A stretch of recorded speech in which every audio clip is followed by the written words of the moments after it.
ஏன்ப்பா உங்கள் வீட்டில் அம்மா புத்திசாலியா அப்பா புத்திசாலியா அப்படின்னு. அவன் அலட்சியமாக நம்மளை பார்த்து சிரிக்கிறான். என்ன சார் இது, இந்த காலத்தில் இது கூட தெரியாமல் இருக்கிறீங்களே அப்படிங்கிறான். ஒரு சின்ன பையன் நம்மளை பார்த்து இப்படி கேட்டு விட்டானே அப்படின்னு நினைக்கிறப்போ நமக்கு ஒரு மாதிரி ஆகிடும். அதுக்கப்புறம்தான் இந்த தாத்தா பாட்டிலாம் சொல்கிற ஒரு கதை ஞாபகத்துக்கு வந்தது. அது என்ன கதை தெரியுமா? ஒரு ஊரில் ஒரு அம்மாவும் பிள்ளையும் இருந்தாங்களாம். அந்த மகனுக்கு திடீர்னு தேசாந்திரம் போய் வரணும்னு ஆசை வந்துட்டுது. ஊராக போய் சுற்றி பார்க்கணுங்கிற ஆசை. அந்த அம்மாவுக்கு இது பிடிக்கல. மகனை பிரிஞ்சு இருக்கிறதுக்கு அவங்க மனசு இடம் கொடுக்கல. வேணாப்பான்னு சொல்லி பார்த்தாங்க, அவன் கேட்கல. திடீர்னு புறப்படவும் செஞ்சுட்டான். சரி, இனிமேல் அவனை தடுக்க முடியாதுன்னு முடிவு பண்ணிட்டாங்க அந்த அம்மா. இருந்தாலும் புத்திசாலித்தனமாக ஒரு யோசனை பண்ணாங்க.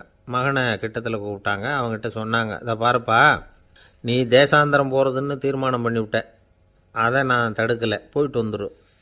ஆனால் போகிறதுக்கு முன்னாடி எனக்கு ஒரு வாக்குறுதி கொடுத்துட்டு போ அப்படின்னாங்க.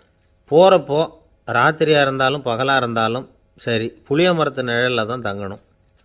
திரும்பி வர்றப்போ இரவும் பகலும் நீ வேப்ப மரத்து நிழல்லே தங்கணும் அப்படின்னாங்க. சரி, அப்படியே செய்கிறேன்னு சொல்லி வாக்குறுதி கொடுத்தான் பையன். புறப்பட்டு போனான். போகிற வழியில் புளிய மரத்து நிழல்லையே தங்கினான், தூங்கினான். அப்படி போய்கிட்டே இருந்தான். 7வது நாள் அவன் உடம்பு சுகமில்லாமல் போயிட்டுது. ரொம்பவும் பலவீனமாயிட்டான். இனிமேல் நடக்க முடியாதுங்கிற நிலைமை வந்துட்டுது. யோசித்து பார்த்தான். சரி, இதுக்கு மேலே போக வேண்டாம் அப்படின்னு முடிவு பண்ணிவிட்டு திரும்பி வர ஆரம்பிச்சிட்டான். திரும்பி வர்றப்போ வழியில் வேப்ப மரத்து நிழல்லையே தங்கி தங்கி வந்தான். நாளுக்கு நாள் உடம்பு சரியாக வந்துட்டுது. 7வது நாள் வீட்டுக்கு சேர்றான். உடம்பு பழையபடியே கலகலப்பாயிட்டுது. பூர்ண சுகம். தேசாந்திரம் போன பையன் திரும்பி வந்துட்டானே அப்படின்னு அந்த அம்மா ஆச்சரியப்படலை. ஏன்னா அவங்களுக்கு தெரியும் இப்படி ஆகும்னு. பையன் சீக்கிரமாக திரும்பி வரணுங்கிறதுக்காகத்தான் அவங்க அந்த யோசனையை சொன்னாங்க. என்ன விஷயங்கிறதையும் அவங்களே சொன்னாங்க. மகனே, புளிய மரத்து நிழல் உடம்புக்கு உஷ்ணத்தை கொடுக்கும், சீக்க உண்டாக்கும். அதனால் நீ தொடர்ந்து புளிய மரத்து நிழலில் தங்கினாவே நோய்க்கு ஆளாயிட்ட. அதனால் நல்ல பயணத்தை முடிச்சுக்கிட்டு திரும்பி வரணுங்கிற முடிவுக்கு வந்துட்ட. திரும்பி வர்றப்போ நீ தங்கினது வேப்ப மரத்து நிழல். அது உடம்புக்கு குளிர்ச்சியை தரக்கூடியது, நோயை தீர்க்கக்கூடியது. அதனால் சுகமாக வீட்டுக்கு சேர்ந்துட்ட. உன்னோட தேசாந்திர பயணத்தை தடுக்கிறதுக்காக தான் இப்படி பண்ணினேன் அப்படின்னாங்களாம் அந்த அம்மா. பார்த்தீங்களா அம்மாவோட புத்திசாலித்தனத்தை? அப்பாவாக இருந்தால் இப்படியா பண்ணுவார்? ஒரு அப்பா பையன்கிட்ட 10 ரூபா கொடுத்து இதை எடுத்துக்கிட்டு அடுத்த ஊருக்கு போய் அங்கே இருக்கிற மாமா கிட்ட இதை கொடுத்துட்டு வாடா, வழியில் எங்கேயாவது மரத்தடியில் படுத்து தூங்கி விடாதே அப்படின்னு எச்சரிக்கை பண்ணி அனுப்புனாராம். பையனுக்கு எச்சரிக்கையாக வாழறது எப்படிங்கிறத கற்றுக் கொடுக்கறதுக்காக இப்படி பண்ணார். அவன் பணத்தை வாங்கிக்கிட்டு போனான். அப்பா சொன்னதை மறந்துட்டு ஒரு மரத்தடியில் படுத்து தூங்கிட்டான். அவனுக்கு தெரியாமல் அவன் பின்னாடியே போன அப்பா அவன் கையில் இருந்த அந்த 10 ரூபாயை நைஸாக எடுத்துகிட்டு வந்துட்டார். அவன் பையில் தானே வச்சுருந்தான், அது தெரியாமல் எடுத்துகிட்டு வந்துட்டார். அவன் தூங்கிக்கிட்டு இருக்கான். எடுத்துகிட்டு ஒரு மறுபடியும் வீட்டுக்கு வந்துட்டார். பையன் முழிச்சுக்கிட்டு பையை தடவி பார்க்குறான், பணத்தை காணும். அழுதுகிட்டே திரும்பி வந்தான். அப்பா கிட்ட விஷயத்த சொன்னான். அப்பா சிரிச்சுக்கிட்டே சொன்னார், அதுக்கு தான்ப்பா ஆரம்பத்திலேயே எச்சரிக்கை பண்ணினேன், இனிமேலாவது நீ ஜாக்கிரதையாக இருக்கணும் அப்படிங்கிறதுக்காக தான் இப்படி பண்ணினேன். அந்த பணம் எங்கேயும் போயிடலை, நான் தான் அதை உனக்கு தெரியாமல் எடுத்து வச்சிருக்கிறேன். இதோ பாரு அப்படின்னு சொல்லிக்கிட்டு சைடு பாக்கெட்டில் கையை விட்டா அது ஓட்டையாக இருக்குது. அதை எவனோ ஏற்கனவே கத்திரிச்சு எடுத்துகிட்டு போட்டான். இப்போ அப்பா முகத்தில் அசடு வழிஞ்சுதான். ஒரு அரசனும் அமைச்சரும் ஒரு நாள் ரொம்ப சாவகாசமாக பேசிக்கிட்டு இருந்தாங்களாம். அரசன் அமைச்சரை பார்த்து ஒரு கேள்வி கேட்டிருக்கார். ஏங்க அமைச்சரே, ஆசை இல்லாத ஒரு மனுஷனால் இருக்க முடியுமா அப்படின்னு. ஏன் முடியாது, துறவி அப்படிங்கிறவங்கெல்லாம் அப்படிப்பட்டவங்க தானே அப்படின்னாராம் அமைச்சர். அவங்கெல்லாம் உண்மையிலேயே ஆசையை விட்டவங்க தானா அப்படின்னு கேட்டாராம் ராஜா. அப்படி தான் இருக்கணும் அப்படின்னாராம் அமைச்சர். அப்படின்னா ஆசையே இல்லாத ஒரு உண்மையான துறவியை நான் பார்க்கணுமேன்னார். அது என்ன பிரமாதம், அதுக்கு நான் ஏற்பாடு பண்ணுறேன் அப்படின்னு விட்டார் இவர். சொல்லிவிட்டு உடனே புறப்பட்டு போனார். அங்கே தேடினார். அப்புறம் தான் அவருக்கு புரிஞ்சுது உண்மை துறவியை கண்டுபிடிக்கிறது எவ்வளவு கஷ்டமான காரியம்னு. இருந்தாலும் ராஜா கிட்ட சொல்லியாச்சே உண்மை துறவியை காட்டுறேன்னு. இப்போ என்ன பண்ணுறது? ராஜா கிட்ட சொன்னபடி நடக்கலைன்னா அவருக்கு கோபம் வந்துடும். அமைச்சர் ஒரு யோசனை பண்ணார். அவருக்கு ஒரு வழி தெரிஞ்சுது. அதுதான் சரின்னு முடிவு பண்ணார். அதாவது அந்த ஊரில் அவருக்கு தெரிஞ்ச நாடக நடிகர் ஒருத்தர் இருக்கிறார், நல்லா நடிப்பார். அவரை போய் பார்த்தார். இதை பாருப்பா, எனக்காக நீ ஒரு காரியம் செய்யணும்னார். என்னன்னு கேட்டார் அவர். நீ ஒரு துறவி மாதிரி கொஞ்சம் நேரத்துக்கு நடிக்கணும். ராஜா வந்து உன்னை பார்த்துட்டு போகிற வரைக்கும் நடி, அது போதும். அதுக்காக உனக்கு 10,000 ரூபா தரேன் அப்படின்னார். அவர் எந்த காலத்தில் இவ்வளவு பணத்தை மொத்தமாக பார்த்துருக்கார். அதனால் உடனே சரின்னு ஒத்துக்கிட்டார். அமைச்சர் வந்து அரண்மனைக்கு திரும்பி வந்தார். என்ன அமைச்சரே, இன்னுமா ஒரு உண்மையான துறவி கிடைக்கலன்னார். உண்மையான துறவி ஒருத்தரை இப்போ தான் கொஞ்ச நேரத்துக்கு முன்னாடி பார்த்து பேசிவிட்டு வர்றேன். அவர் நம்ம ஊருக்கு வெளியில் குளத்தங்கரையில் உள்ள ஒரு ஆலமரத்துக்கு அடியில் உட்காந்துருக்கிறார் அப்படின்னார் இவர். அப்படின்னா உடனே புறப்படுங்க அப்படின்னார் ராஜா. பரிவாரங்களோடு புறப்பட்டார். அங்கே அந்த மரத்தடியில் அந்த ஆள் வேஷம் போட்டுக்கிட்டு துறவி மாதிரி உட்காந்துருக்கிறான். ராஜா நேராக போனார். அந்த துறவி காலில் பொத்துன்னு விழுந்து வணங்கினார். உடனே ராணியும் அவர் காலில் விழுந்தாங்க. அடுத்தபடியாக அமைச்சர் விழுந்தார். அவருக்கு தெரியும் இது நம்ம ஆள் தான்னு. இருந்தாலும் என்ன பண்ணுறது, நேரம். அப்புறம் பரிவாரங்கள்லாம் துறவி காலில் விழுந்து ஆசீர்வாதம் வாங்கிட்டாங்க. ராஜா அப்புறமா தங்கத்தட்டில் பொன்னையும் பொருளையும் வச்சு அந்த துறவிக்கிட்ட ரொம்ப பணிவாக நீட்டுறார். தாங்கள் தயவு பண்ணி இதை ஏற்றுக்கணும் அப்படின்னு வேண்டிக்கிட்டார். அந்த துறவி பற்றில்லாமல் அதை பார்த்தார். எல்லாத்தையும் திறந்துவிட்ட எனக்கு இதெல்லாம் எதுக்காக அப்படின்னு சொல்லி அதை மறுத்துட்டாராம். ஆஹா, உண்மையான துறவியை பார்த்துட்டோம் அப்படிங்கிற ஆனந்தம் அரசருக்கு. ரொம்ப நிம்மதியாக திருப்தியாக திரும்பி வந்தார் அரண்மனைக்கு. அதுக்கப்புறம் அமைச்சர் யாருக்கும் தெரியாமல் அந்த துறவிகிட்ட ஓடினார். சொன்ன பிரகாரம் பணத்தை நீட்டினார். இந்தாப்பா, நான் உங்ககிட்ட சொன்னபடி 10,000 ரூபா பணம் எடுத்துக்கோ அப்படின்னார். அந்த ஆள் ராஜா கிட்ட சொன்னது மாதிரியே எல்லாத்தையும் திறந்துவிட்ட எனக்கு இதெல்லாம் எதுக்காக வேணாம் அப்படின்னு விட்டாரான். நடித்த வரைக்கும் போதும்ப்பா, இனிமேல் இந்த நாடக வசனம்லாம் வேணாம், வேஷத்தை கலைச்சிரு, பணத்தை வாங்கிக்கோன்னார். இல்லைங்க, இது வேஷம் இல்லை, இது வசனமும் இல்லை, இது உண்மை. கொஞ்ச நேரம் துறவி மாதிரி நடித்ததுக்கே இந்த தேசத்து ராஜா, ராணி, அமைச்சர், பரிவாரங்கள் எல்லாம் என் காலில் விழுந்து வணங்குறாங்க. அப்படின்னா உண்மையான துறவியாக இருக்கிறது எவ்வளவு பெருமையான விஷயம். நான் உண்மையான துறவியாக ஆக போகிறேன், அப்படி முடிவும் பண்ணிட்டேன் அப்படின்னார் அந்த நடிகர். வேஷம் கூட எப்படிப்பட்ட விளைவுகளை உண்டு பண்ணுது பார்த்தீங்களா. நம்மால் ஒருத்தன் ரொம்ப வசதியாக தான் இருந்தான். ஒரு நாள் அவன் சொத்து பூரா திருட்டு போயிட்டுது. அதுக்கப்புறம் இவன் துறவி மாதிரி ஆகிட்டான். ஊர் ஊராக சுற்றினான். ஒரு குருநாதரை தேடி கண்டுபிடிச்சான். அவர்கிட்ட சீடனாக சேர்ந்துக்கிட்டான். அவனை பார்த்து ஒருத்தர் கேட்டார், நீ உண்மையான சீடன் தானான்னு. இல்லைங்க, சீடன் மாதிரி நடிச்சுக்கிட்டு இருக்கிறேன் அப்படின்னா. அது குரு துரோகம் இல்லையா அப்படின்னு கேட்டார் அவர். இல்லைங்க, நான் பண்ணது குரு துரோகம் இல்லை, என் குரு பண்ணது தான் துரோகம். என்னுடைய பணத்தை கொள்ளையடித்தது இவர் தான். அதை எங்கே வச்சுருக்காருன்னு கண்டுபிடிக்கிறதுக்காக தான் இவர்கிட்ட வந்து சீடனாக சேர்ந்துருக்கிறேன் அப்படின்னா. ஒரு ஆள் இருந்தான், நிறைய பணம் சம்பாதிச்சான். ஆனால் செலவு பண்ண மனசு வரல, கருமி. அவன் என்ன பண்ணான், சேர்த்த பணம் பூராவையும் ஒரு மரத்தடியில் புதைச்சி வச்சுருந்தான். வாரத்துக்கு ஒரு தடவை அந்த மரத்தடிக்கு வருவான். புதைச்ச இடத்த ஆவலோடு பார்த்துக்கிட்டு இருப்பான். அதுக்கப்புறம் போயிடுவான். அவ்வளவுதான். ஒரு நாள் ஒரு திருடன் வந்தான். இவன் புதைச்சி வச்சுருந்ததெல்லாம் எடுத்துகிட்டு போட்டான். இது தெரிஞ்சு போச்சு. அந்த கருமி புலம்ப ஆரம்பிச்சிட்டான். இவன் புலம்பலை கேட்டதும் அக்கம் பக்கத்தில் இருந்தவங்கெல்லாம் ஓடி வந்தாங்க. என்ன விஷயம்னு விசாரித்தாங்க. இவன் சொன்னான். ஒரு பெரியவர் கேட்டார், ஏன்ப்பா வாரம் வந்து இந்த இடத்த பார்க்குறதாக சொன்னியே, எப்போவாவது இதில் இருக்கிற பணத்தை எடுத்து செலவு பண்ணியிருக்கியா அப்படின்னு கேட்டார். நான் அப்பப்போ வந்து அதை பார்க்குறது தான் வழக்கம், அதை தொட்டதே இல்லைன்னு அவன். சரி, அப்படின்னா இப்போவும் நீ அதே மாதிரி வாரம் ஒரு தடவை வந்து இந்த இடத்த பார்த்துட்டு போகலாமே அப்படின்னாராம் அந்த பெரியவர். அதுவும் சரிதானே, எவ்வளவு காலமானாலும் அவன் அந்த பணத்தை எடுத்து செலவு பண்ண போகிறதில்ல. அப்படி இருக்கிறப்ப உள்ளே பணம் இருந்தாலும் ஒன்று தான், இல்லாமல் போனாலும் ஒன்று தான். இதிலேருந்து என்ன புரியுதுன்னா, ஒருத்தர்கிட்ட இருக்கிற பணத்தை கொண்டு அவர் பணக்காரரா ஏழையா அப்படின்னு முடிவு செய்கிறது சரியில்லை. அந்த செல்வத்தை அனுபவிக்கிற திறன், பயன்படுத்துகிற திறன், அதை வச்சு தான் அவர் ஏழையா பணக்காரரா அப்படிங்கிறத நிர்ணயம் பண்ணணும். அதுதான் சரி. செலவு பண்ண தெரியாதவன் சேகரம் பண்ணிகிட்டே இருக்கிறதுனால என்ன பிரயோஜனம்? தலைமுடியே இல்லாதவன் தாராளமாக சீப்புகளை வாங்கி சேகரம் பண்ணுறது மாதிரி தானே இது. சில சமயம் செலவு பண்ண நாம் தயாராக இருந்தால் கூட அந்த செல்வம் நமக்கு பயன்படுறதில்ல.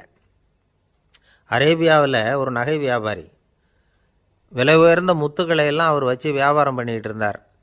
அவர் ஒரு சமயம் ஒரு பாலைவனம் வழியாக போயிட்டு இருக்கிறார் ஒட்டகத்தில். அப்போது திடீர்னு கடுமையான புயல் வீச ஆரம்பிச்சுட்டுது. திசை தவறி இவர் எங்கேயோ வந்துட்டார். கூட வந்தவங்களையும் காணலை, எங்கே போனாங்களோ தெரியல. இவர் ரொம்ப பயந்து போய் அங்கே எங்கேயுமா அலைஞ்சு திரியிறார். வழியே தெரியல, பசி கடுமையாயிட்டுது. ஒட்டகத்து முதுகில் ஒரு மூட்டை இருந்தது, அதை பிரித்து பார்த்தார். உள்ளே ஏதாவது இருக்கான்னு தேடி பார்க்குறார். அது வரைக்கும் கண்ணில் தட்டுப்படாத அபூர்வமான ஒரு பை கண்ணில் பட்டுது. ஆஹா, அதில் ஏதாவது சாப்பிட்றதுக்கு இருக்கும் அப்படின்னு நினச்சி ஆவலாக அதை பிரித்து பார்க்குறார். அந்த பையில் விலை உயர்ந்த முத்துக்கள் நிறைய இருந்துதான். அப்போ தான் அவர் நினச்சாராம், விலை உயர்ந்த முத்துக்கள் கூட சாப்பிட்றதுக்கு உணவாக முடியாது அப்படிங்கிறத புரிஞ்சுக்கிட்டாராம். எந்த நேரத்தில் எது நமக்கு தேவையோ அது நமக்கு தாராளமாக கிடைக்கணும். அப்படி அது கிடைக்கிறதுக்கு நம்மக்கிட்ட இருக்கிற செல்வம் பயன்படணும். அது நமக்கும் பயன்படலாம், நம்ம மூலமாக அடுத்தவங்களுக்கும் பயன்படலாம். அதுதான் செல்வத்தின் பயன். ஒரு மரத்தடியில் ஒருத்தன் உட்காந்து அழுதுகிட்டு இருந்தான். அந்த பக்கமாக வந்த இன்னொருத்தன் ஏப்பா அழுதுகிட்டு இருக்கிறேன்னு கேட்டான். இந்த இடத்துல தான் பூமிக்கு அடியில் பணம் இருக்குது, புதைச்ச இடம் தெரியல, அதான் அழறேன் அப்படின்னா. நல்லா ஞாபகப்படுத்தி பாரு, எந்த இடத்துல புதைச்ச அப்படின்னு கேட்டான் இவன். அது எப்படி எனக்கு தெரியும், புதைச்சி வச்சிருக்கிறவன் நான் இல்லையே, எங்கள் எதிர்த்த வீட்டுக்காரன் அப்படின்னானா இவன். அந்த ஆள் என்னை கண்ணா புண்ணான்னு திட்டிவிட்டான் சார், அதை நினச்சா எனக்கு ரொம்ப வருத்தமாக இருக்குது அப்படின்னு சொல்லி கவலைப்பட்டார் ஒருத்தர். இதில் கவலைப்படுறதுக்கு என்ன இருக்குது அப்படின்னார் ஒரு பெரியவர். அவர் ஒரு மகான். என்ன சார் இப்படி சொல்கிறீங்க, ஒருத்தர் நம்ம பார்த்து திட்டுனா வருத்தமாக இருக்காதா அப்படின்னார். அது எப்படி வருத்தமாக இருக்கும், திட்டுறதுங்கிறது என்ன, அது வெறும் சத்தம் தானே அப்படின்னார் அந்த பெரியவர். நம்ம ஆளுக்கு தலையை பிச்சுக்கலாம் போல் இருந்தது. இருக்காது அப்படின்னா நமக்கே அப்படி தானே தோணுது. அந்த பெரியவர் சொல்கிறது ரொம்ப பெரிய விஷயம். அதை நாம் புரிஞ்சிக்க முயற்சி பண்ணலாம்னா நடைமுறை வாழ்க்கைக்கு அது ஒத்து வர்றது மாதிரி தெரிய மாட்டேங்குது. இருந்தாலும் அந்த பெரியவர் அதுக்கு என்ன தான் விளக்கம் கொடுக்குறாருன்னு பார்ப்போமே. ஒரு ரயில் போயிட்டுருக்கு, அதில் ஒரு சாது போயிட்டுருக்கார். அந்த ரயில் அவர் ஹரித்வாரம் போயிட்டுருக்கார். அவர் ரயிலில் ஏகப்பட்ட கூட்டம்.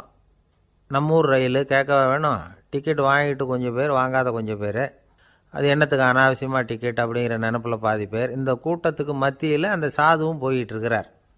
உட்கார்றதுக்காக இருந்த இடத்துல ஒரு ஆள் படுத்துருக்கிறான், கொஞ்சம் முரட்டு ஆசாமி. அவன் கால் பக்கத்தில் கொஞ்சோண்டு இடம் பாக்கி இருந்தது. அந்த இடத்துல இந்த சாது உட்காந்துருந்தார். மெதுவாக உட்காந்துக்கிட்டார் போய். ஆனால் அந்த ஆள் ராத்திரி பூரா இவரை காலால் உதச்சிக்கிட்டே இருக்கிறான். அது இவருக்கு ரொம்ப அவமானமாக பட்டுது. அதனால் துக்கம் ஏற்பட்டுது. இருந்தாலும் அதை ஒரு மாதிரியாக சகிச்சுக்கிட்டே இவர் வந்து சேர்ந்தார். பொழுது விடிஞ்சுது. அந்த சாது ஹரித்வார் வந்து சேர்ந்தார். அங்கே ஒரு பெரிய ஞானியை சந்தித்தார். ராத்திரி ரயிலில் அந்த ஆள் உதைச்சதையும் அதனால் தனக்கு ஏற்பட்ட துக்கத்தையும் இந்த சாது அந்த ஞானிகிட்ட சொன்னார். சொல்லிவிட்டு, ஏன் சுவாமி, எனக்கு துக்கம் ஏற்பட்டதே அது தப்பா அப்படின்னு கேட்டார். தவறு தான்னார் அந்த ஞானி. உனக்கு இன்னமும் தேக அபிமானம் போகலைங்கிறது தான் அது காட்டுது. அஷ்டாவக்கிரர் என்ன சொல்கிறார் தெரியுமா, உண்மையான ஞானி யாராவது தன்னை வந்தனை செய்தால் அதற்காக சந்தோஷப்பட மாட்டார், யாராவது நிந்தனை செய்தால் அதற்காக வருத்தப்பட மாட்டார் அப்படின்னு சொல்கிறார். நிந்தனைங்கிறது ஒரு ஒலி தான். தேகாபிமானம் இருக்கிற வரைக்கும் இந்த ஒலி நம்மளை வேதனைப்படுத்தும். நான் தேகம் இல்லை, ஆத்மா அப்படிங்கிற நினைவு இருந்தால் இந்த ஒலி நம்மளை பாதிக்காது. மனு என்ன சொல்கிறார் தெரியுமா, ஒரு சாதகன் பாராட்டுதலை விஷம்னு நினச்சி பயப்படணும், அவமானத்தை அமிர்தம்னு நினச்சி சந்தோஷப்படணுங்கிறார். அவமானப்பட்டால் கவலைப்படாமல் எப்படி இருக்க முடியும் அப்படின்னு தான் நமக்கு தோணும்.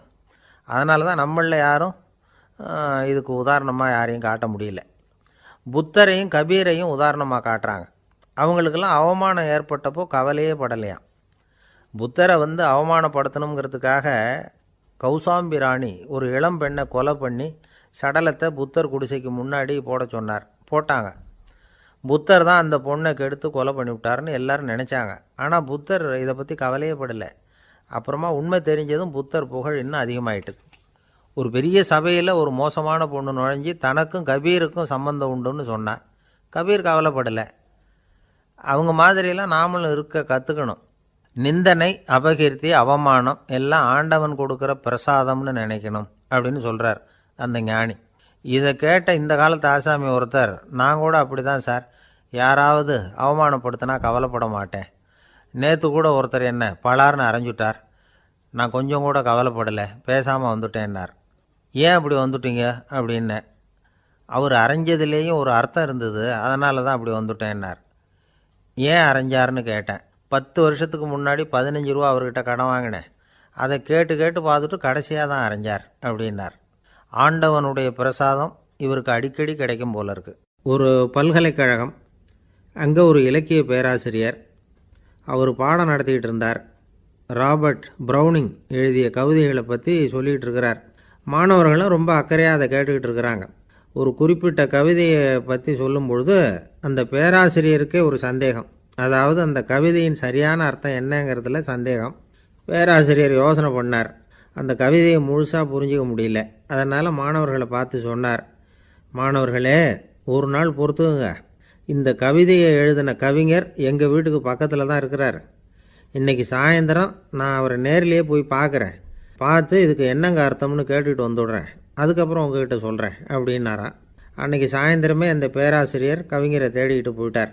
கவிஞர் அவங்க வீட்டில் அவர் பாட்டு உட்காந்துருந்தாராம்.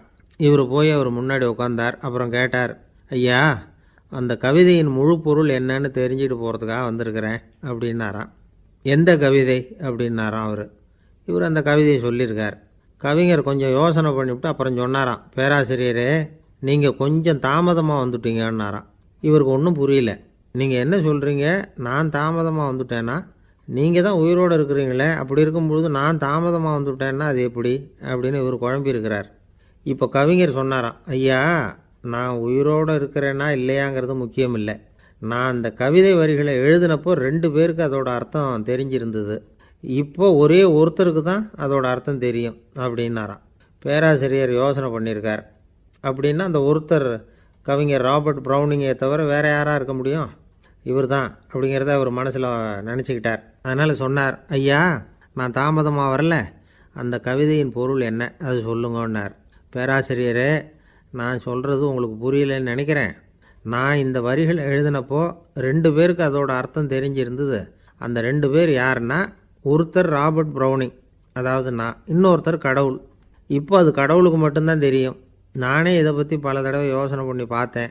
இது ரொம்ப அழகானது, ஆனாலும் ரொம்ப வழுக்கலானது. அதை பிடிச்சிட்டோம்னு நினச்சிக்கிட்டு இருக்கும் பொழுதே காற்று மாதிரி அது உங்ககிட்ட இருந்து ஓடி போயிடுது. எனக்கு ரொம்பவும் வருத்தமாக தான் இருக்குது. நிச்சயமாக நான் தான் இந்த வரிகளை எழுதியிருக்கிறேன். அதில் அர்த்தம் இருக்குங்கிறது எனக்கு தெரியும். அதை நான் உணர்றேன். ஆனால் நீங்கள் என்னை மன்னிக்கணும். எனக்கே கூட அதை என்னால் விளக்க முடியல. அப்படி இருக்கும் பொழுது உங்களுக்கு எப்படி அதை நான் விளக்க முடியும் அப்படின்னாரா அந்த கவிஞர். அனுபவிக்கப்படக்கூடிய எல்லாமே விளக்கப்படக்கூடிய ஒன்றல்ல, விளக்கப்படும் எல்லாமே அனுபவிக்கப்படக்கூடிய ஒன்றல்ல அப்படிங்கிறது ஞானிகளுடைய கருத்து. அதுக்காக தான் அந்த சம்பவம். வாழ்க்கையில் நீங்கள் தொடர்ந்து ஆய்வு செய்து கொண்டே இருக்கக்கூடிய விளக்கங்களை ஒருபோதும் அடைய முடியாத பரிமாணங்கள் இருக்கிறதுனால தான் அது அலுப்பு தட்டாமல் இருக்குது. உங்களால் நிறைய அனுபவிக்க முடியும். இருந்தாலும் நீங்கள் அனுபவித்து அறிந்த விஷயங்கள் கூட வார்த்தைகளால் விளக்கப்பட முடிவதில்லை அப்படிங்கிறது பெரியோர் சிந்தனை. இதெல்லாம் ஒரு பக்கம் இருக்கட்டும். நமக்கு தெரிஞ்ச பேராசிரியர் ஒருத்தர் 1 மணி நேரம் ரொம்ப விவரமாக வகுப்பு எடுத்தார். கடைசியாக சொன்னார், மாணவர்களே, ரொம்பவும் எளிமையாக விளக்கமாக எல்லா விவரமும் சொல்லியிருக்கிறேன். அதனால் இதில் உங்களுக்கு சந்தேகம் வர்றதுக்கு வாய்ப்பே இல்லை. இருந்தாலும் கேட்க வேண்டிய கடமை கேட்குறேன். இது வரைக்கும் நடத்தினதில் யாருக்காவது ஏதாவது சந்தேகம் உண்டா அப்படின்னு கேட்டாராம். எனக்கு ஒரே ஒரு சந்தேகம்தான் சார் அப்படின்னு எழுந்திரிச்சு நிற்கிறான் ஒருத்தன். என்னன்னு கேட்டாராம். இது வரைக்கும் நீங்கள் என்ன பாடம் சார் நடத்துனீங்க அப்படின்னானா அவன். அம்மாக்காரங்களுக்கு அடிக்கடி ஏற்படுற கவலை ஒன்று உண்டு. அதாவது குழந்தை சரியாக சாப்பிட மாட்டேங்குதே அப்படிங்கிற கவலை. இவங்கெல்லாம் ஒரு விஷயத்தை நல்லா புரிஞ்சுக்கணும். குழந்தைகள்ங்கிறவங்க பெரியவங்க மாதிரி இல்லை. அவங்க கடிகாரத்தில் மணியை பார்த்துட்டு சாப்பிட்றதுக்கு உட்கார்ற ரகம் கிடையாது. பசிச்சா சாப்பிடுவாங்க, இல்லைன்னா விளையாடுவாங்க அல்லது தூங்குவாங்க. அது புரியாமல் அவங்கள கட்டாயப்படுத்தி அல்லது மிரட்டி சாப்பிட வைக்கிறது ரொம்ப தப்பு. ஒரு 8 மாத குழந்தைக்கு 3 மணி நேரத்துக்கு ஒரு தடவை பசிக்கும். அந்த நேரம் பார்த்து சாப்பாடு கொடுத்தா அடம் பண்ணாமல் அது பாட்டுக்கு சாப்பிட்றோம். அதே குழந்தைக்கு 1 வயசு ஆகிறப்போ 4 மணி நேரத்துக்கு ஒரு தடவை பசிக்கும். இந்த வயசில் இயற்கையாகவே பசி குறைஞ்சிருக்கும். அது புரியாமல் என் குழந்தை முன்னாடி மாதிரி இப்போ சரியாக சாப்பிட மாட்டேங்கிறான் அப்படின்னு சில பேர் டாக்டர்கிட்ட போய் சொல்லிக்கிட்டு இருப்பாங்க. இன்னொரு விஷயம், ஒரு குழந்தைக்கு வயசு அதிகமாகிற வேகத்துக்கு உடம்பு எடையும் அதிகமாகிக்கிட்டே போகாது. உடம்பு எடை அதிகமாகிற வேகம் குறைஞ்சிக்கிட்டே வரும். 6 மாத குழந்தைக்கு ஒரு வாரத்தில் 150 கிராம் எடை கூடும். ஒரு வயசில் வாரத்துக்கு 71 கிராம் எடை கூடும். இது புரியாமல் அதிகமாக சாப்பாட்டை கொடுத்து குழந்தைய கஷ்டப்படுத்தக்கூடாது. ஏன்னா அளவுக்கு மீறின உணவு அஜீரணத்தை உண்டு பண்ணிவிடும். குழந்தைக்கு ஒரு தட்டில் கொஞ்சமாக ஆகாரத்தை வச்சு கொண்டுகிட்டு போய் கொடுக்கணும். மலை மாதிரி குவிச்சு வச்சா அதை பார்த்ததுமே பசி அடங்கி போயிடும். அடித்து மிரட்டி பயமுறுத்தி குழந்தைய சாப்பிட வைக்கிற பழக்கம் இருக்குது பாருங்கள், அதுக்கு ஃபுட் ஃபோர்ஸிங் அப்படின்னு பேர். இப்படி பண்ணுனா குழந்தைக்கு சாப்பாட்டில் விருப்பம் குறைஞ்சிரும், அதை கண்டாவே வெறுக்க ஆரம்பிச்சிடும். அது மாதிரி உளம் சார்ந்த பசி குறைவு, சைக்கோஜெனிக் அனோரெக்சியா, அது ஏற்படுமா. சாப்பாடுங்கிறதே ஒரு தண்டனை மாதிரி தோணும். குழந்தைகளுக்கு பிடிச்ச மாதிரியான ஆகாரத்தை கொடுக்கணும். சத்து அதிகம் இருக்குங்கிறதுக்காக அதுக்கு பிடிக்காத ஆகாரத்தை கொடுத்து கட்டாயப்படுத்தக்கூடாது. குழந்தைகளுக்கு 2 வயசு ஆகிறப்போ இயற்கையாகவே எதிர்மறை குணம் உண்டாகும். அதாவது அந்த எதிர்மறையாக பேசுகிறது. இது மாதிரி சமயங்களில் நாம் என்ன சொல்கிறோமோ அதுக்கு நேர்மாறாக நடந்துக்கும். ஏட்டிக்கு போட்டி. சாப்பிட சொன்னால் விளையாட போகும், விளையாட சொன்னால் சாப்பாடு கேட்கும். இதை புரிஞ்சுக்கிட்டு நடந்துக்கணும். குழந்தை சொன்ன பேச்சை கேட்கலேன்னு கோவப்படக்கூடாது. குழந்தை வளர வளர பிடிவாத குணம் வர்றது சகஜம். கேட்டதை வாங்கி கொடுத்தா தான் சாப்பிடுவேன் அப்படின்னு பிடிவாதம் பண்ணும். வாங்கி கொடுத்துடுறது தான் உத்தமம். நீங்களும் அதுக்கிட்ட பிடிவாதம் பண்ணிகிட்டு இருக்கக்கூடாது. ஏன்னா கேட்டது கிடைக்கலையேங்கிற ஏமாற்றம் கூட குழந்தையோட பசியை குறைச்சிரும். கேட்டது கிடைச்சிட்டா பசி அதிகமாகும், கொடுத்ததை மலமலன்னு சாப்பிட்றோம். குழந்தைகளுக்கு கண்ட கண்ட நேரத்தில் சாப்பிட்றதுக்கு எதையாவது வாங்கி கொடுத்துக்கிட்டு இருந்தால் சாப்பாட்டு நேரத்தில் சாப்பிடாமல் அடம் பண்ண ஆரம்பிச்சிடும். பள்ளிக்கூடம் போகிற பிள்ளைங்க காலை உணவை சரியாக சாப்பிட மாட்டாங்க. அச்சம், அவசரம், பரபரப்பு இதெல்லாம் தான் காரணம். பள்ளிக்கு புறப்படுறதுக்கு ஒரு 3/4 மணி நேரத்துக்கு முன்னாடியே சாப்பாடு போட்டுருங்க, அது சரியாக போடும். படிக்கிற குழந்தைகள் உடல் சோர்வு, மனச்சோர்வு இது காரணமாக கூட சாப்பிட மறுக்கிறது உண்டு. இப்போ உதாரணமாக சாயந்தரம் விளையாடி விட்டு வீட்டுக்கு வந்ததும் சாப்பிட சொன்னால் வேணாம்பாங்க. இது உடல் சோர்வு. ரொம்ப நேரம் வீட்டு பாடங்களை செஞ்சு முடித்த கையோடு சாப்பிட சொன்னாலும் அவங்களால சரியாக சாப்பிட முடியாது. இது உளச்சோர்வு, அதாவது மனச்சோர்வு. இதை தவிர குழந்தைகளுக்கு உடல் நலக்குறைவு ஏற்பட்டால் கூட சாப்பிட மறுக்கிறது உண்டு. சில மருந்து மாத்திரைகள் கூட பசியை குறைச்சிரும். அதனால் சரியாக தெரிஞ்சுக்கிட்டு குழந்தைகளை சாப்பிட வைக்கணும். அது புரியாமல் கையில் சாப்பாட்டு தட்டை வச்சுக்கிட்டு குழந்தைகளை விரட்டிக்கிட்டு அலையக்கூடாது. ஒரு சின்ன பையன் சொன்னான், எங்கள் அம்மா சாப்பாடு போடுறது தெரிஞ்சால் நான் உடனே வீட்டை விட்டு வெளியில் ஓடி போடுவேன் அப்படின்னா. ஏன் அப்படி பண்ணுறேன்னு கேட்டோம். எங்கள் அப்பா கூட அது மாதிரி தான் சார் பண்ணுவார் அப்படிங்கிறான். பந்திக்கு முந்தர ஆசாமிகள் நம்மளில் பல பேர் உண்டு. அப்படி முந்தறதுக்கு கூட முயற்சி பண்ணுறவங்க நிறைய பேர் இருக்கிறாங்க. இதில் என்ன ஒரு விஷயம்னா, பந்திக்கு முந்துறது கூட தப்பு இல்லை. ஆனால் அப்படி ஒரு விருந்தில் ஆளாக போய் உட்காந்து சாப்பிட்டா கூட வெளியில் வர்றப்ப என்ன பெரிய விருந்து வச்சுட்டான், சாம்பாரில் உப்பு இல்லை, ரசத்தில் காரம் இல்லை அப்படின்னு குறை சொல்லிகிட்டே வர்றது இருக்குது பாருங்கள். அது சரியில்லை, நாகரிகமும் இல்லை. கல்யாண பத்திரிகையில் என்ன போட்டிருக்குது, என் பொண்ணுக்கும் இன்னார் பையனுக்கும் கல்யாணம், எல்லாரும் குடும்பத்தோடு வந்திருந்து மணமக்களை ஆசீர்வதிக்கணும், இப்படி தானே போட்டிருக்கோம். குடும்பத்தோடு விருந்து சாப்பிட்டு சாப்பாடு எப்படி இருக்குன்னு அபிப்பிராயம் சொல்லிவிட்டு போங்க அப்படின்னா போட்டிருக்கு கல்யாண பத்திரிகையில். ஒருத்தர் வீட்டு விசேஷத்துக்கு போயிருக்கோம்னா எவ்வளவோ அசௌகரியங்கள் நமக்கு ஏற்படலாம். ஏராளமான கூட்டம் வந்திருக்கும். எல்லாரையும் அவங்க தனித்தனியாக கவனிச்சிக்கிட்டு இருக்க முடியாது. நாம் தான் அனுசரித்து நடந்துக்கணும். நாமளாக போய் வாழ்த்த வேண்டியவங்களை வாழ்த்தி விட்டு சேரணும்.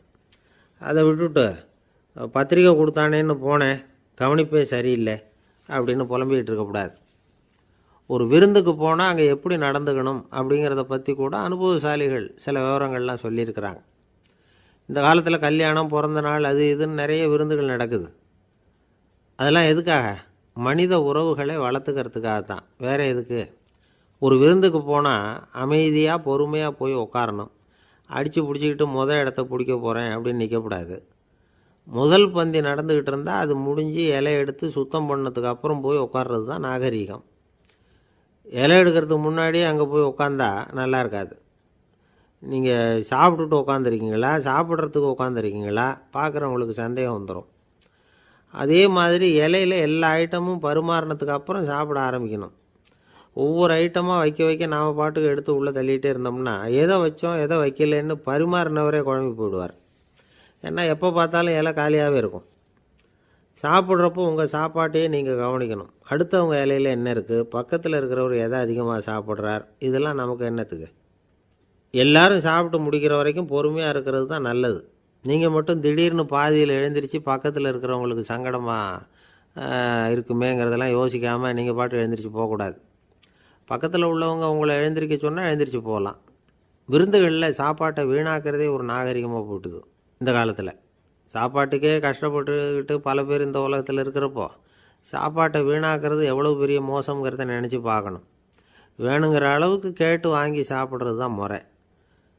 விருந்தில் இந்த பஃபே அப்படின்னு சொல்லி ஒரு முறை சொல்கிறாங்கல்ல, அதாவது உணவு வகைகளையெல்லாம் பொதுவாக ஒரு இடத்துல வச்சுடுறது, நமக்கு தேவையானதை நாமே எடுத்து ஒரு தட்டில் போட்டுக்கிட்டு சாப்பிட வேண்டியது. இதில் கூட சில பேர் தேவைக்கு அதிகமாக எடுத்து போட்டுக்கிட்டு வீணாக்குறாங்க. சில சமயம் கடைசியாக சாப்பிட போகிறவங்களுக்கு எல்லா ஐட்டமும் கிடைக்காம போகலாம். அதை போய் பெருசு பண்ணிகிட்டு இருக்கக்கூடாது. என்ன சார் இந்த அளவுக்கு கூடவா நாகரிகம் தெரியாமல் இருக்கிறோம், இதை போய் பெருசாக சொல்ல வந்துட்டீங்களே அப்படின்னு நினைக்கலாம். ஒருத்தர் 2 பேருக்கு இந்த விவரம் தேவைப்படலாம். அவங்க காதலையும் இது விழட்டுமேங்கிறதுக்காக தான் இது. ஒரு பெரிய கல்யாண விருந்து நடந்துக்கிட்டு இருந்தது. விருந்து மண்டபத்து வாசலில் ஒருத்தர் நின்றுக்கிட்டு வர்றவங்களையெல்லாம் ரொம்ப மரியாதையாக வணங்கி உள்ளே அனுப்பி வச்சுக்கிட்டு இருந்தார். எப்படி தெரியுமா? வர்றவங்க கையெல்லாம் பிடிச்சி முத்தம் கொடுத்து அதுக்கப்புறம் உள்ளே அனுப்பி வச்சுக்கிட்டு இருந்தாராம். கூட்டம்லாம் முடிஞ்சதுக்கப்புறம் அவர்கிட்ட போய் கேட்டிருக்கிறாங்க, சார் நானும் எவ்வளவோ விருந்துகளுக்கு போயிருக்கிறேன், இருந்தாலும் இவ்வளவு மரியாதையாக வர்றவங்க கைக்கெல்லாம் முத்தம் கொடுத்து வரவேற்கிறத இங்கே தான் பார்க்குறேன் அப்படின்னு சொன்னாங்க. அதுக்கு அவர் சொன்னார், அட போங்க சார், நான் முத்தம் கொடுக்கல, முந்தின பந்திக்கு சாப்பிட்டவங்களே அடுத்த பந்திக்கும் வர்றாங்களான்னு மோந்து பார்த்து அனுப்பி வச்சுக்கிட்டு இருந்தேன் அப்படின்னார். ஒருத்தர் மனசில் நிம்மதி இல்லாமல் உட்காந்துருந்தார். என்ன சார் விஷயம் அப்படின்னு விசாரித்தேன். அகலக்கால் வச்சுட்டேன், அதுதான் அவதிப்படுறேன்னார். விவரமாக சொல்லுங்கன்னு. வீடு கட்டணும்னு ஆரம்பித்தேன், வேலை பாதியிலேயே நிற்கிது, கையில் பணம் இல்லை அப்படின்னார். இது மாதிரி ஆசாமிகள் பல பேரை நீங்கள் பார்த்துருக்கலாம். இவங்கெல்லாம் சுலபமாக மன அழுத்தத்துக்கு ஆளாயிடுறாங்க. மன உளைச்சல், அதாவது ஸ்ட்ரெஸ் அப்படின்னு சொல்கிறோமே, அதுக்கு அடிப்படையான சில காரணங்கள் உண்டு. அதாவது மிகையாக திட்டமிடுதல் அப்படிங்கிறதும் ஒரு முக்கியமான காரணம். நடைமுறை சாத்தியம் என்னங்கிறத மனசில் வச்சுக்கிட்டு எந்த திட்டத்தையும் தீட்டணும், அப்போ தான் அது சரியாக வரும். 2வது காரணம் என்ன தெரியுமா? ஒரே நேரத்தில் பல்வேறு செயல்களில் ஈடுபடுறது. தொலைபேசியில் பேசிக்கிட்டே கையில் இருக்கிற கடிதத்தை படிச்சுக்கிட்டே எதிரில் உட்காந்துக்கிட்டு இருக்கிறவருக்கும் அப்பப்போ பதில் சொல்லிக்கிட்டு மனசில் பல்வேறு சிந்தனைகளை அப்படியே ஓட விட்டுக்கிட்டு இருக்கிறது, இதுவும் மன அழுத்தத்தை உண்டாக்குது. 3வது காரணம், எதிலேயும் வெற்றி மட்டும் எதிர்பார்க்குற ஒருதலைப்பட்சமான ஆர்வம். நாம் தொட்டதெல்லாம் வெற்றியாகவே முடியணும் அப்படின்னு எதிர்பார்க்குறவங்க ஏதாவது ஒன்றில் தோல்வியை கண்டால் தோண்டு போயிடுறாங்க. எப்படியும் முடியலாம்ங்கிற எண்ணம் ஏற்கனவே நமக்குள்ளே இருந்துட்டுதுன்னா அந்த அவஸ்தை வராது. அதனால் அதுவும் நம்ம வளர்த்து கொள்ள வேண்டிய ஒரு குணம். மன உளைச்சல் ஏற்படுறதுக்கு இன்னொரு காரணம், எதையும் வேகமாக செஞ்சுடணும் அப்படிங்கிற துடிப்பு. அந்த துடிப்பே மனசை அழுத்த ஆரம்பிச்சிடும். எந்த ஒரு காரியத்திலையும் தாமதமோ இடையூறோ ஏற்பட்டால் அதை பொறுத்துக்கிற மனப்போக்கம் வேணும். அது இல்லாதவங்க அழுத்தத்துக்கு ஆளாயிடுறாங்க. சில பேர் வேலைன்னு எந்த நேரம் பார்த்தாலும் வேலையே கதின்னு கிடப்பாங்க. பொழுதுபோக்குக்கோ உடற்பயிற்சிக்கோ குடும்பத்தில் உள்ளவங்க அல்லது நண்பர்கள் கூட கலந்துரையாடவோ கொஞ்சம் கூட நேரம் ஒதுக்க மாட்டாங்க. இந்த சுபாவம் மன அழுத்தத்தை உண்டு பண்ணும். இதையெல்லாம் புரிஞ்சுக்கிட்டு அதிலிருந்து விடுபடுறது எப்படின்னு யோசிக்கணும். வல்லுநர்கள் இது தொடர்பாக சில யோசனைகளை சொல்லி வச்சிருக்கிறாங்க. அது என்னன்னா, வாழ்க்கைங்கிறது பிரச்சனைகளால் பின்னப்பட்ட ஒன்று, அது எப்போவுமே முடிவடையாத ஒரு தொடர்கதை அப்படிங்கிறத முதல்ல நாம் புரிஞ்சுக்கணும். ஒரே நேரத்தில் ஒரு காரியத்தில் மட்டுமே நாம் கவனம் செலுத்தணும். அடுத்தவங்க காரியத்தில் தலையிடக்கூடாது. எதையும் பேச ஆரம்பிக்கிறதுக்கு முன்னாடி நம்மை நாமே கேட்டுக்க வேண்டிய கேள்வி 2. 1, நான் சொல்ல போகிறது ரொம்ப முக்கியமானதா? 2வது, நான் சொல்கிறத அவங்க கேட்குறதுக்கு ஆசைப்படுறாங்களா? நான் பேசுகிறதுக்கு அது சரியான நேரம் தானா? இதை யோசித்து பார்த்ததுக்கப்புறம் எதையும் பேச ஆரம்பிக்கணும். முடிஞ்ச அளவுக்கு வளைந்து போகிற சுபாவத்தை வளர்த்துக்கணும். நம்ம நேரம் விலை மதிப்பு இல்லாதது, அதை வீணாக்கக்கூடாது. சிரிக்க தெரியலனாலும் பரவாயில்ல, முகத்தில் கொஞ்சம் புன்முறுவலாவது காட்டணும். இதெல்லாம் ரொம்ப முக்கியம். அடுத்தவங்க ஏதாவது செஞ்சால் உடனே நன்றி சொல்ல மறக்கக்கூடாது. தினமும் கொஞ்சம் நேரத்தை தனிமையில் செலவு பண்ணணும். மன உளைச்சலிருந்து விடுபடுறதுக்கு 3 முக்கிய வழிகள் சொல்கிறாங்க. அதை சுருக்கமாக ரெட் அப்படின்னு சொல்கிறாங்க, RED ஆங்கில எழுத்தில். அந்த முதல் எழுத்து ஆர், அது என்னென்னா ரிலாக்ஸேஷன், அதாவது இடை ஓய்வு. 2வது எக்ஸர்சைஸ், உடற்பயிற்சி. 3வது டயட், திட்டமிட்ட உணவு முறை. அதனால் தியானம், மூச்சு பயிற்சி இதெல்லாம் இந்த இடை ஓய்வுக்கு வழிகள். எந்த வேலையையும் தொடர்ந்து செய்யக்கூடாது. எல்லார்கிட்டையும் கலகலப்பாக பழகணும். மாதத்துக்கு ஒரு நாளாவது குடும்பத்தோடு வெளியில் போயிட்டு வரணும். சுலபமான உடற்பயிற்சிகளை செய்யலாம். உடற்பயிற்சிங்கிறது நமக்காக நாம் செய்கிற ஒரு நீண்டகால முதலீடு அப்படின்னு சொல்லுவாங்க. அதாவது லாங் டேர்ம் இன்வெஸ்ட்மெண்ட்டாக. அளவோடு சாப்பிட்ணும், மெதுவாக சாப்பிட்ணும். இதெல்லாம் கொஞ்சம் மனசில் வச்சுக்கிட்டு நடந்துக்கிட்டால் மகிழ்ச்சியாக வாழலாம். சில பேர் சாப்பாட்டு விஷயத்தில் ரொம்ப அக்கறை எடுத்துக்கிறது உண்டு. ஒரு குண்டு ஆசாமி சாப்பிட உக்காந்தார். முதல்ல ஒரு மாத்திரை சாப்பிட்டார். எதுக்குன்னு கேட்டோம். பசி எடுக்கிறதுக்குன்னார். சாப்பிட்டு முடித்தார். பிறகு மறுபடியும் ஒரு மாத்திரை சாப்பிட்டார். இது எதுக்குன்னு கேட்டோம். சாப்பிட்டது ஜீரணமாகறதுக்கு அப்படின்னார். ஒரு ஆஃபீஸில் வேலை பார்க்குற ஒருத்தர் ஏதோ தப்பு பண்ணிவிட்டார். உடனே மேல் அதிகாரி அவரை கூப்பிட்டு அனுப்புனார். நீ செஞ்சது தப்புன்னார் கோபமாக. இது ஒரு ரகம். சில அதிகாரிகள் இப்படி நீங்கள் செஞ்சது தப்புன்னு சொல்கிறதில்ல, நீங்கள் செஞ்சது சரி அப்படின்னு சொல்கிறதில்ல. எப்படி சொல்லுவாங்கன்னா, நீங்கள் செஞ்சது சரியில்லைன்னு நான் நினைக்கிறேன் அப்படின்னு சொல்லுவாங்களாம். அதாவது சில பேர் நீங்கள் செஞ்சது தப்புங்கிறாங்க, அதையே மாற்றி சொல்கிறாரு இவர், நீங்கள் செஞ்சது சரியில்லைன்னு நினைக்கிறேன். இது ரெண்டும் அர்த்தம் ஒன்று தான், இருந்தாலும் வார்த்தைகள் வித்தியாசம். நிர்வாக திறமை இல்லாத ஒரு அதிகாரி யூ ஆர் ராங் அப்படின்னு சொல்லுவாராம். நிர்வாக திறமை உள்ள அதிகாரியாக இருந்தால் அதையே கொஞ்சம் மாற்றி I think you are not correct அப்படிம்பாரான். இதுதான் வித்தியாசம். இருந்தாலும் வார்த்தைகளை உபயோகப்படுத்துகிற விதத்தை வச்சு தான் வேலை நல்லா நடக்கிறதும் நடக்காததும் இருக்குது. விவரம் தெரிஞ்சவங்க என்ன சொல்கிறாங்க தெரியுமா? Be a leader not a boss அப்படிங்கிறாங்க. ஒரு லீடராக பாஸாக இருக்காதே அப்படிங்கிறாங்க. சரி, அப்படின்னா லீடருக்கும் பாஸுக்கும் வித்தியாசம் உண்டா அப்படின்னு கேட்டால் இருக்குன்னு சொல்கிறாங்க. லீடருங்கிறவர் வேறு, பாஸுங்கிறவர் வேறு. ஒரு லீடர் எப்படி நடந்துக்குவார், ஒரு பாஸ் எப்படி நடந்துக்குவார், இதை முதல்ல நாம் தெரிஞ்சுக்கணும். அவங்க எப்படி நடந்துக்குவாங்க அப்படிங்கிறதுக்கு சில விவரங்கள் இருக்குது. அதை கேட்டோம்னா நாம் புரிஞ்சுக்கலாம் அதை. அதாவது பாஸுங்கிறவர் விரட்டிக்கிட்டே இருப்பார், லீடருங்கிறவர் ஊக்கப்படுத்திக்கிட்டே இருப்பார். நாளைக்கு சாயந்தரத்துக்குள்ளே அந்த வேலையை செஞ்சு முடிக்கலைன்னா தொலைச்சி விடுவோம் தொலைச்சி அப்படிம்பார் அவர். இவர் எப்படி சொல்லுவார்னா, இது வரைக்கும் நீங்கள் செஞ்சுருக்கிற வேலை ரொம்ப அற்புதம் அப்படிம்பார். பாஸுங்கிறவர் அதிகாரத்தை நம்பி செயல்படுறவர், லீடருங்கிறவர் நல்லெண்ணத்தை நம்பி செயல்படுறவர். நம்மக்கிட்ட அதிகாரம் இருக்குது, பவர் இருக்குது, அதனால் காரியத்தை சாதிச்சுடலாம் அப்படின்னு நினைக்கிறவர் அவர். மற்றவங்கக்கிட்ட ஒரு நல்ல அபிப்பிராயத்தை சம்பாதிச்சுக்கிட்டு அது மூலமாக காரியங்களை சாதிக்கிறவர் இவர். பாஸுங்கிறவர் பயத்தை உண்டு பண்ணுவார், லீடருங்கிறவர் அன்பை பரவ செய்வார். அதை செய்யலைன்னா ஆடிட்டில் தகராறாயிடும், இது செய்யலைன்னா இன்க்ரிமெண்ட்டு கட் ஆகிடும், இப்படி ஏதாவது சொல்லி பயமுறுத்திக்கிட்டே இருப்பார் அவர். இவர் அப்படி இல்லை. உடம்பு இப்படி இருக்குது, வீட்டில் எல்லோரும் சௌக்கியமாக இருக்கிறாங்களா, ஆஃபீஸில் எல்லாம் வசதியாக இருக்குதா, நான் ஏதாவது உதவி செய்யணுமா அப்படின்னு அன்புக்கு முக்கியத்துவம் கொடுப்பார். பாஸுங்கிறவர் எதுக்கெடுத்தாலும் நான் சொல்லிக்கிட்டு இருப்பார், லீடருங்கிறவர் நாமன்னு சொல்லிக்கிட்டு இருப்பார். பாஸுங்கிறவர் தப்புக்கு காரணம் யாருன்னு பார்ப்பார், லீடருங்கிறவர் தப்பு என்னன்னு பார்ப்பார். இதுதான் ரெண்டு பேருக்கு வித்தியாசம். The boss shows who is wrong, the leader shows what is wrong அப்படின்னு சொல்லுவாங்க. இந்த காரியம் எப்படி செய்யப்பட்டிருக்கு அப்படின்னு தெரிஞ்சுக்கிறவர் பாஸ். இந்த காரியத்தை எப்படி செய்யணும்னு செஞ்சு காட்டுறவர் லீடர். பாஸுங்கிறவர் பணியாளர்களை திட்டுவார், லீடர் மரியாதைக்குரியவராக நடத்துவார், அதுக்குரியவராக அவர் நடந்துக்குவார். செய்கிற வேலையை ஒரு சுமையாக நினைக்க வைக்கிறவர் பாஸ், செய்கிற வேலையை ஒரு சந்தோஷமாக ஆக்கிறவர் லீடர். ஒரு முதலாளியாக இருக்கிறவர் அல்லது ஒரு நிர்வாகியாக இருக்கிறவர் இது மாதிரியான நுணுக்கங்களையெல்லாம் தெரிஞ்சு வச்சுக்கிறது நல்லது. ஒரு பாஸ் இருக்கார், அவர் ஒரு நாள் ரொம்ப பெருமையாக தன்னோட ஆஃபீஸை பற்றி பேசிக்கிட்டு இருந்தார். எனக்கு கீழே 200 பேர் வேலை செய்கிறாங்க சார், நான் ஒரு கோடு கிழிச்சா அவங்க அதை தாண்டாத அளவுக்கு நான் நடந்துக்கிறேன் சார் அப்படின்னார் அவர். அது எப்படி முடியுது உங்களால் அப்படின்னு கேட்டோம். நான் கோடே கிழிக்கிறதில்ல சார் அப்படின்னார். என்ன சார் உங்கள் பையன் என்ன செஞ்சுக்கிட்டு இருக்கிறான் இப்போது அப்படின்னு கேட்டார் ஒருத்தர். அடிக்கடி கண்ணாடி முன்னாடி நின்று